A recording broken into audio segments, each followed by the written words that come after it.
Welcome to Email After Hours by SenderScore, powered by Validity. We're your hosts. My name is Guy Hansen. And I'm Danielle Gallant, and this is Email After Hours.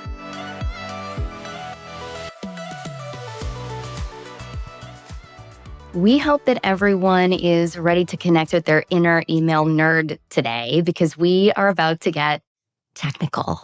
In this episode, we're diving into two acronyms that can make or break your deliverability and enhance your brand's visibility. And those are DMARC and BIMI. Now, these acronyms may sound like more alphabet soup. We have a lot of that here on the podcast. And they may be familiar for faithful listeners because they play a pivotal role in protecting your brand and ensuring your emails land in subscriber inboxes. That's right. And to guide us through this intersection of security and branding, we have Florian Fiefke, an expert in email deliverability and authentication at Validity partner Map Digital.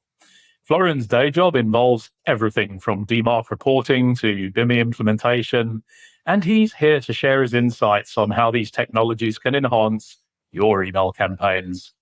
Welcome to the show, Florian. It's such a pleasure to have you here with us today. Thanks, guys. Thanks for having me. We always start, before we get into the nitty-gritty, with an icebreaker question. So I've got one for you, Florian, and that is about email marketing mistakes. What is one mistake that you cringe at every time you see it? What I see relatively often is that people are setting DMARC with a strict policy without ever monitoring the reports, and that's dangerous in one sense. And people are missing emails. They don't know how, they don't know why they are maybe losing email. And the reason why they are doing is that they have heard it's about security or it's a good advice to do that. And in the end, I think that's our job to help them to do it. Yes, that's correct, but do it in the right way. Guy, I bet you get carded all the time, don't you? Absolutely. Let's kick things off today with a quick DMARC reminder.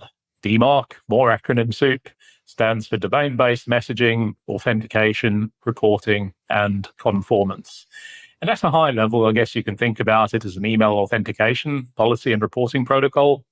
And while most email marketers are at least familiar with DMARC now because of the new Gmail and Yahoo requirements, they may be less familiar with how it actually works, especially with the two other key authentication protocols, SPF, Sender Policy Framework, and DKIP, Domain Keys Identified Mail. So, Florian, in nice, simple language, can you explain to us and our audience how DMARC works with SPF and DKIM to enhance email security? Yes, I try to. So DMARC requires us to authenticate, and there's, as email as a base format doesn't contain any sort of authentication, we have two additional technologies, SPF and DKIM, as you mentioned, and there's two possible ways to authenticate. SPF means that we can authenticate with our sending IP. We can explicitly allow specific IPs or IP ranges to send email for our domain. And with DKIM, we can create a signature and place that into our email. And then, by checking against the public key that we put in our DNS, we can make sure that the owner, that the sender of this email must be owner of the key himself. So that's the two technical possibilities to authenticate. And one of them needs to pass. That's one requirement. And then once it does, we have the possibility to set up a policy how recipients should treat our email in case authentication doesn't pass. And on top of that, we receive a reporting.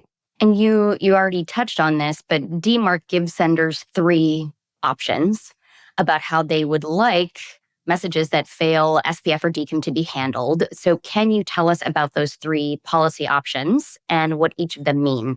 Yes, absolutely. So first of all, there's the policy of none, which sounds useless in the first point of view, but it's not at all. it gives us the possibility to receive reports without that authentication or missing authentication is punished as an action. So that's sort of the monitoring or implementation status. And once this is set up, we can upgrade the policy to either quarantine or reject. And quarantine means that the email failing authentication from our domain should be placed in the junk folder. And reject means that we simply reject the email at all. So let's dig into that a little deeper, because I think, as we know, Gmail and Yahoo's new bulk sender requirements is that there must be a DMARC policy of at least P equals none for the sending domain. And I think it's fair to say that these new requirements have absolutely created a load more DMARC awareness than was the case before. But of the three options, as you say, P equals none isn't completely useless, but it's certainly the weakest of the three options from a security point of view. So it feels like the majority of the senders that we work with at the moment have gone for the P equals none option. So how soon do you think it might be before they start, well, before the mailbox providers start enforcing a higher level of policy, quarantine or reject, rather than the sort of P equals none default that we have at the moment? The first step was very important to have a DMARC policy in place at all. And DMARC policy of none created a lot of awareness that senders are actually aware that it exists. And another key achievement is that marketers started to see what sort of emails are actually being sent from their domain. That's an insight that they didn't have before. So I would say just this knowledge is also a security achievement. So it's not useless in points of security in my eyes. It was very, very big step. And marketers are very keen to upgrade now to the next level. And I guess it absolutely makes sense because the recipient side, the ISPs, are saying it's not a question of decades. It's not a question maybe of years. It's rather months. So I would expect, let's say, 1 or 2 years, I would say, is realistic time frame that it starts, at least for the huge bulk senders. And it absolutely makes sense to start now, not in 1 year, not in 5 months. Now is the perfect time to start enforcing that. And then we are prepared, hopefully. I agree with you. It seems like it's probably looming, right? This was dipping your toe into the DMARC pool before security actually gets enforced there. And let's talk about those DMARC reports. So as we mentioned, DMARC records not only provide security, but they can provide senders with reporting. So Florian, as you said, we can see what messages are actually being sent from the domain. And even if marketers have wrapped their heads around the concept and purpose of DMARC right now, DMARC reports can still seem like a bit of a foreign language, at least to the clients that I work with. So can you help us demystify these reports a little bit and explain why it's really critical that senders monitor them? Yes. So in the end, every recipient is sending out a report once a day. That's a default. And it's a machine-readable file in XML format. It's structured data, and no one can read that by hand.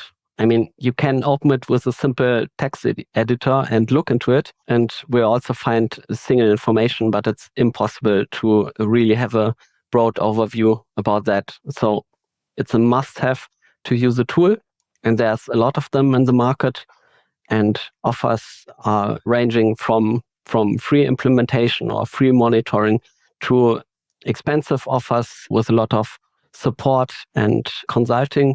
There's various options. If you are not sure what to do, start with one of the free versions and look into it. And then it's an absolute recommendation to look into it regularly. And by regularly, I'm not meaning once a year, rather once a week, let's say. Not daily is too much, but once a week should be the minimum to look into that. Definitely, that's good advice. Now, just to keep things exciting, there's another key consideration in the world of DMARC, and that's alignment. And I know a lot of our senders are still not entirely clear what alignment means and why it's important. Can you give us an explanation for our listeners about alignment? Yeah. Now things are getting complicated because email is complicated. The protocol is complicated. When you use the protocol and send an email, first of all, you need to say who you are, then where you want to send to. And then once the data starts, you would tell again who you are and tell again who's the recipient of the message. So there's different possibilities to say who you are and where you send to. And in theory, you can say another name every time you do that. And you can also sign a message with a different DKIM key than you actually are. And that's too complicated. I like a real world example here as well. If you write an email or letter, let's say letter, real world, letter to someone, Old school. DKIM, exactly, the DKIM signature is in the end your signature on the bottom of the letter. And if someone else is signing the letter from you, then the recipient can ask himself, can I trust this document? And in the end, you can't. You can only trust the document if it's signed by the person sending that to you or writing the letter. And in the end, that's alignment. If you want to send an email from validity.com, it must be signed by validity.com and not by map.com. Many ESPs are doing that. They are signing the mails from their customers, and it's absolutely fine to do that, but it cannot replace the aligned signature of the company. You can have a second signature to indicate that's one of our clients. We also technically manage this client, but it cannot replace the aligned signature by the sender himself. I hope that was more explaining than confusing. No, I love You that wanna tell? example. I think that really makes it clear. It's a match, essentially, right? It's a match and signed by the sender. I'm going to use that. I'm stealing it and directing everybody to this episode. One of the benefits for brands that have a DMARC record in place that's either quarantine or reject is BIMI. We've talked about BIMI before. It stands for Brand Indicators for Message Identification. We've definitely talked about it on the podcast, but for listeners who may not have heard these past episodes, Florian, what is BIMI and why is it useful? Yeah, in the end, BIMI is just a standard to, let's say, an opportunity to place an image in the internet and link it in a defined area in your DNS. And the recipient may or may not use that image as a sender logo for you. And that's why marketers love that opportunity to have the sender icon, instead of just the capital letters or initial letters or whatever. And we, as an ESP, also love that opportunity, but not for the same reason, I guess. Our reason to love it is that senders are forced to have a DMARC policy of quarantine or reject in place, because that's one of the requirements for BIMI. And but why not? In the end, it's a win-win situation. Marketers have their logo, we have our technical alignment, and everybody's happy. Absolutely. And listen, I mean, Danielle and myself are huge fans of BIMI. We know you are too. But it does feel like BIMI adoption's been really slow, especially given its obvious branding benefits. So what's your opinion on that? Why aren't marketers rushing to get their logo sitting there in their customers' inboxes? Yeah, that's our experience as well, that marketers, when they hear about that, they are very excited and say, let's go, let's start. But it's not the only part of the cake, I would say. Depending how big the company is, first of all, it's a challenge to have the requirements in place, the DMARC policy of quarantine or reject on their company domain. That's one of the challenges. Secondary, there's also points from compliance standpoint and technical standpoint that may be critical. Like if the compliance team is okay with putting in logos somewhere, and if it's official and so on, if it's registered. And last but not least, it's not free. For most recipients, you have to have a certificate, which is pretty pricey. And that may be one of the reasons. That's Agreed. definitely one of the hurdles that comes up, right? You're right. It always starts out to be such an exciting conversation, and then when a price tag is presented, it's a bit of a stop for sure. But when I'm working with clients and trying to encourage BIMI adoption, they always ask for one thing, and that's data. How is it actually going to improve the way that subscribers engage with my mail? And they're rightly looking for proof that BIMI would increase their open or click rates before they go through with the effort of implementation. But frankly, I think we can all agree that stats on this are pretty scarce. So what makes it hard to measure BIMI effectiveness? And are we even using the right KPIs to do that? Yeah, that's a pretty good question. And I have the same conversation with our clients as well, of course. And one key KPI that marketers look at is open rates. Still open rates, despite we know they are not accurate and not good. But yeah, maybe due to the absence of any other good KPIs, they are still using that. And they're asking how big is the effort, or how much more open rates can we see after implementing BIMI? And I asked several places, or were searching for several places for case studies, and in the end there's nothing. So I tried to do my own case study and spoke to many clients, and it's still very complicated to get data. And when I was checking the data, to be honest, the results are not really better than before. So maybe it's the wrong KPI to look into open rates. It can be seen as a trust seal. That's basically the idea also behind BIMI. But the question is, have the consumers already understood that this is a trust seal? That's one of the questions. Maybe connected with the history of BIMI, or with history of sending logos. Different ISPs are handling it in a different way. There's also other concepts like trusted dialogue and whatever. Some are simply displaying logos, some are not. In some cases, the sending logo is displayed before opening the email, and in some cases it's not, depending on how you set up your mail client. Yeah, and last but not least, these customers looking into BIMI are actually doing a lot of things already right. So they are already pretty high in open rates, and it doesn't really boost. So it's I don't have a perfect answer yet, but I think it's a mix of all of these. I think you make some really good points there, and your comments about the importance of trust are spot on. And I think maybe we need to find a better way of telling that story. I was speaking to two of the analysts from Forrester yesterday, and they've done some really interesting research into consumers' relationships with email. And they're saying, typical consumer has a very personal relationship with their inbox, which is underpinned by trust. And I think the role of BIMI to reinforce that is crucial. And perhaps we can start to tell that story more strongly.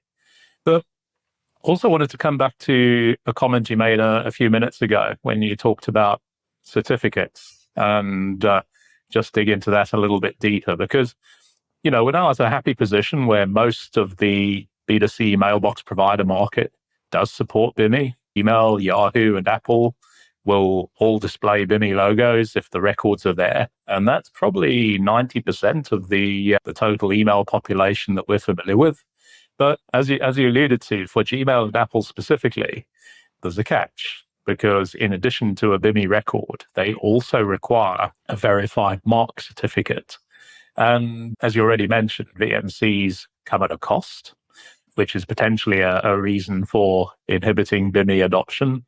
Do you think there's other reasons? I mean, it's not necessarily a simple process to apply for a VMC, is it? Absolutely not. No, that's absolutely true. I mean, yeah, the concept itself makes sense.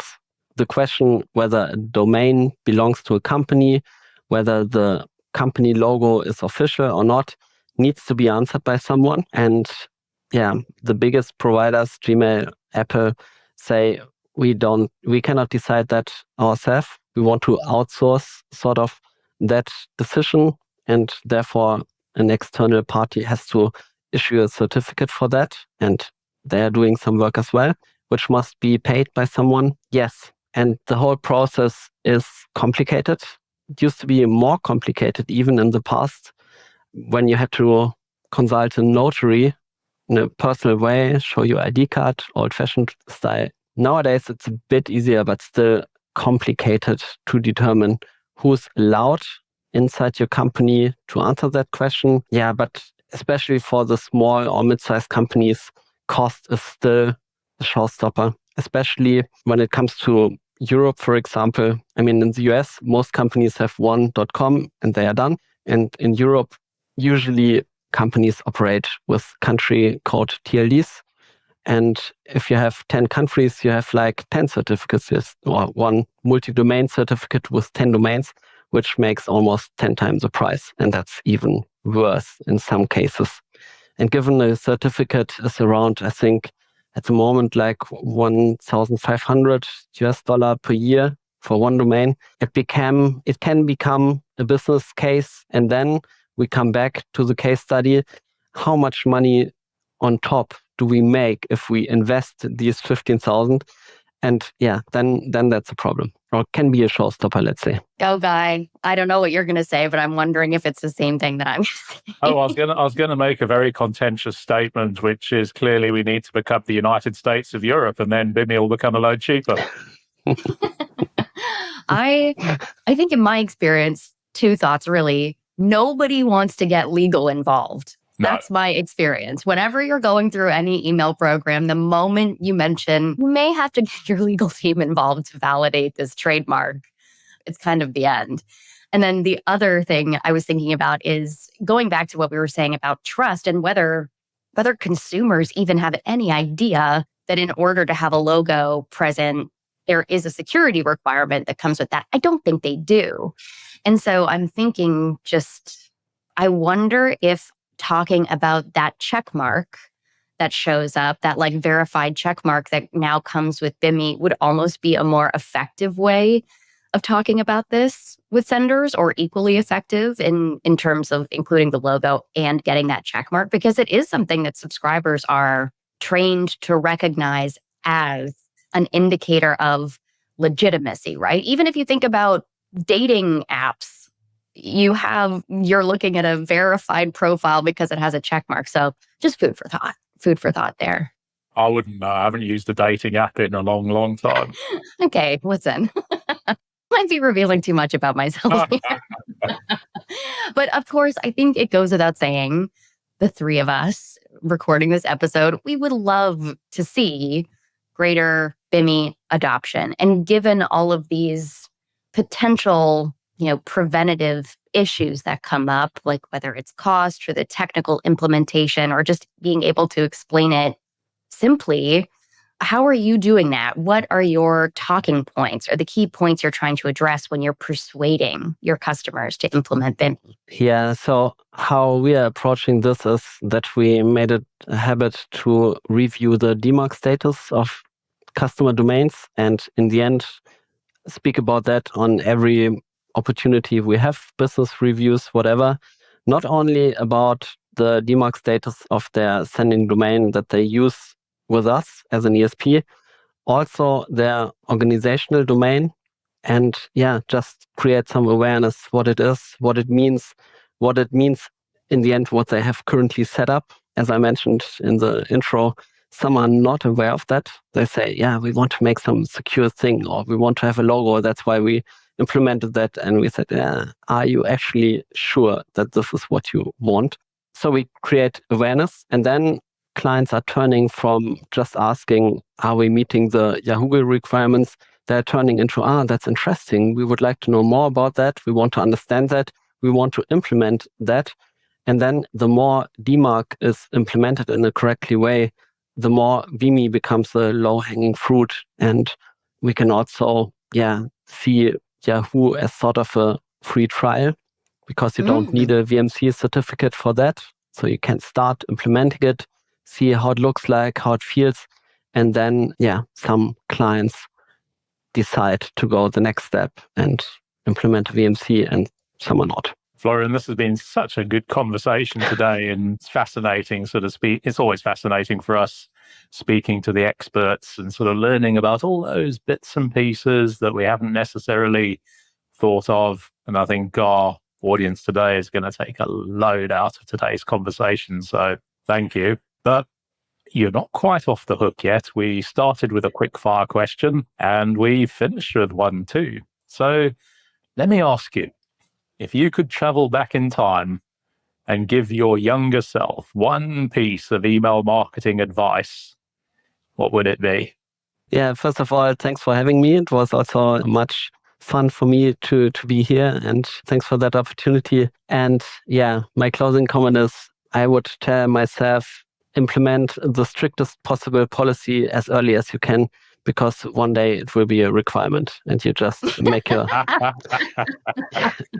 life easier. Don't wait for the next mailbox provider bomb to drop. I bet that wasn't in Marty McFly's almanac. Well, thank Maybe you not. so much again, Florian. Of course, thank you, Guy. Listeners, we hope you enjoyed this huge nerd session. I'm still going to call it a nerd session. And tune in for another episode in 2 weeks' time. Bye for now. Be sure to tune in next time and hit subscribe so you don't miss any future episodes. And don't forget to visit senderscore.com for loads more great resources to help you become a stronger sender. To all you sleepless senders out there, thank you for joining us after hours, and see you next time.